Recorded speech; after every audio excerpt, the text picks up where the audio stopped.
असम के जंगलों और नदियों के पास एक पुरानी कहावत है, रात के अंधेरे में अगर पानी के पास कोई अपना सा दिखे तो ज़रूरी नहीं कि वो अपना ही हो।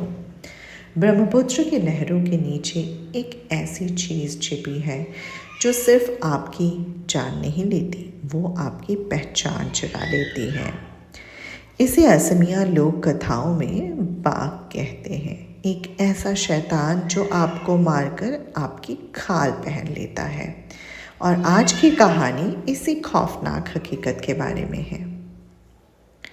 मॉनसून की एक उमस भरी रात थी।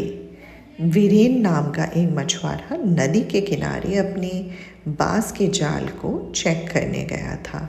चारों तरफ सन्नाटा था, बस मेंढकों की टर्टर सुनाई दे रही थी।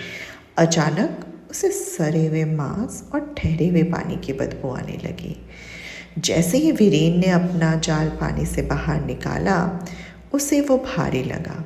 उसे लगा बड़ी मछली फंसी है, लेकिन जाल में मछली नहीं, एक कटा हुआ इंसानी हाथ था।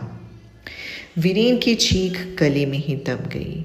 उसके पीछे कीचड़ से सना एक लंबा, बेहद दुबला और पीला सा साया पानी से बाहर निकला। उसकी आंखें पत्थर की तरह बेजान थी। वो बाघ था।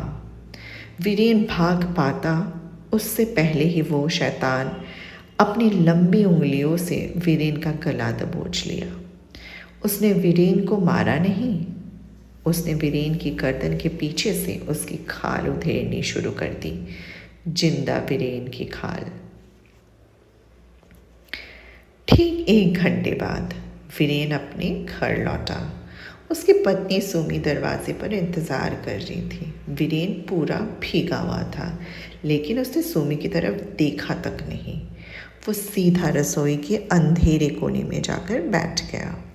सुमी ने पूछा, सब ठीक तो है? जाल में कुछ फंसा गया? वीरेन ने कोई जवाब नहीं दिया। सन्नाटे में अचानक एक आवाज़ आई, कच्ची मछली के चबाने के आवाज़, कड़क कड़क। सुमी ने डरते हुए लालटेन जलाई। रोशनी जैसे ही जमीन पर पड़ी, सुमी की रूह कांप गई। वीरेन पका हुआ खाना नहीं, बल्कि टोकरी से निकालकर कच्ची मछलियाँ खा रहा था। और जैसे ही रोशनी उसके पैरों पर पड़ी, सुमी की चीख निकल गई। उसके पैर पीछे की तरफ मुड़े हुए थे। सामने जो बैठा था वो उसका पति नहीं, बल्कि उसका पति बनकर आया वो बाघ था। कहते हैं कि बाघ को सिर्फ एक ही चीज़ से हराया जा सकता है, अगर आप उसका वो जादुई थैला छीन ले जिसमें वो अपनी जान रखता है। लेकिन सुमी के पास इतना वक्त नहीं था। वो अपनी जान बचाकर वहाँ से भाग गई। आज भी असम के मछुआरे अकेले पानी के पास जाने से डरते हैं, क्योंकि बाघ आज भी वहाँ है, शायद किसी नए खाल की तलाश में। अगर आपको भारत के इन अंधेरे कोनों की कहानियाँ पसंद हैं तो मेरे साथ जुड़े रहिए इंक एंड वॉइसेस चैनल में। आज के लिए इतना ही, फिर मिलते हैं दूसरे वीडियो में।